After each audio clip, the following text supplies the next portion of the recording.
Alright, so why they stage her here outside, right? And as soon as I got off the bus, she was looking into the store. Alright? Looking at me, looking into the store. Why? Because I spoke last night of, I went into the store to talk to the young man. I wanted to get some change. I was just having a conversation with the young man behind the counter. I was just dropping some knowledge on him. You know, so then the NYPD rolled by. And, you know, of course, started doing these hand signals. So that's what they do, right? As soon as they see the New York Police Department, they're conditioned to engage in psychological warfare, right? Psychological attacks, psychological persuasion. They engage in that. Yeah. So I didn't upload the video. Why didn't I upload the video? Basically, you know, I was talking about the kids' mother and what she was doing, particularly with my daughter and her arm. And I said, you know what, I don't want to bombard you guys too much with that stuff. So that's why I didn't upload it. All right?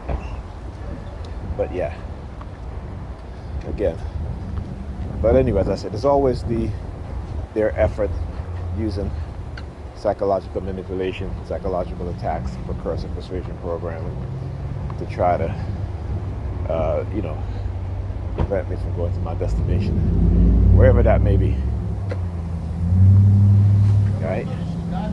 And yeah, your shit died. Yeah, you died. Here he says, Susan walked by. Yeah, you know it's died. You know, this sort of subliminal threats. I gotta laugh. Oh, well, how you like that, huh? Made it just in time. Starting to rain. Okay, yeah. So, and here's the thing. Like I said, they don't want me around my kids. Why? Because, again, teaching your kids the truth will bring them into consciousness a whole lot earlier, right? That way they will know the truth and see the traps and the manipulation, you know. And these Christians are, you know, in terms of any sort of thinking, they're brain dead. You know, that's what Christianity does to you. That's what religion does to you. Whether you're Christian or you're Muslim, you're basically taught to hate the truth.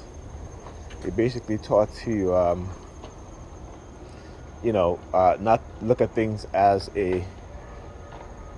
from a realistic manner. And when you speak the truth, they think that is hate. It's not hate. They're just speaking the truth. We have been conditioned with so much lies that finally when somebody speaks the truth, it gets so uncomfortable that we think it's hate, you know? So there was a post last night on Facebook that I responded to. There's a post that says, there was two posts, right? Two posts. One was, you know, one says, brothers, we need to take our women. You need to take a woman out of take a woman out of survival mode, you know. And I'm like, really? I said, here's the question. Here's the question you should be asking and asking yourself. And you should know that as black people, the vast majority of us are in survival mode. Okay? When you look at other communities where you have more of the women not in survival mode, is because they women understand that the men are the backbone in their community. But the white liberals, you know what they tell black women? You are the backbone in the black community, not your men. And why do they say that? Because they have economically castrate black men in this country. So whether you live in a conservative state or a democratic state, they have economically castrate black men. And because particularly women, they only look at their experience and they don't look at the broader scope of things, right? This is why when you are explaining things, uh, you talk about, that's why they don't talk about statistics, but they will talk about their anecdotal experience, right? So I said to them, I said, listen, the vast majority of black people are in survival mode. And the only how black women are going to be, our black men is going to take our women out of survival mode if when our women start to support us, right, in ways that matters.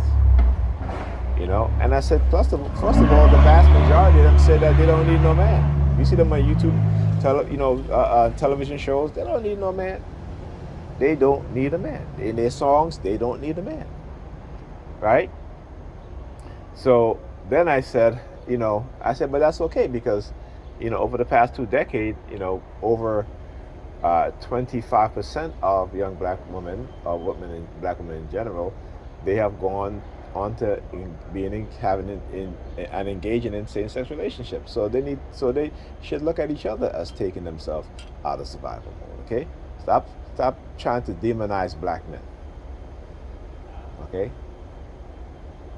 it just shows you that even some of these so-called conscious brothers and sisters really truly they still don't understand white supremacy.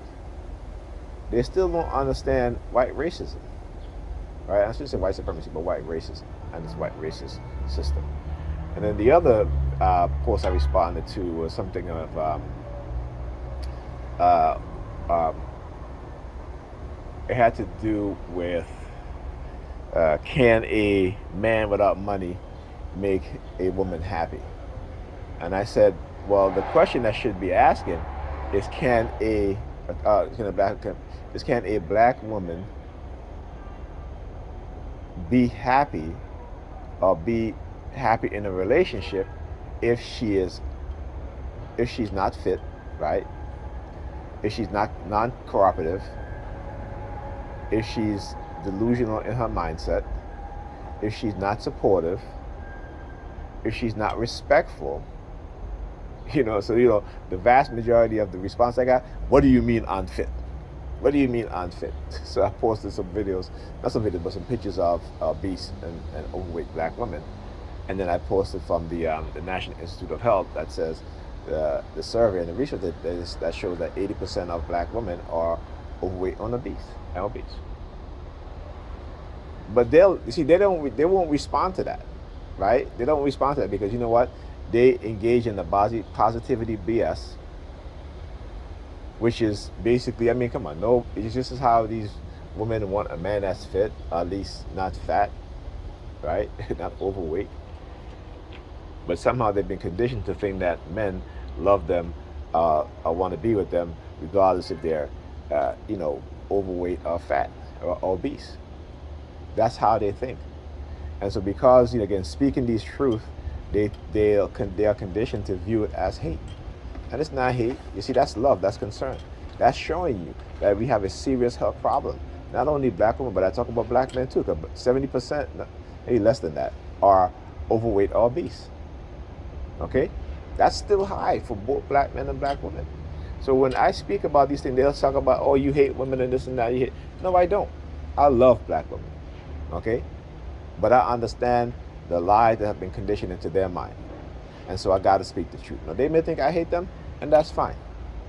But hopefully, those of us who are speaking the truth, some of these black women are going to heed the message and say, you know what? They're absolutely right. What these liberals have been telling us is all lies. My health is getting worse. I'm getting sicker because of my weight, and do something about it. That's what I'm saying.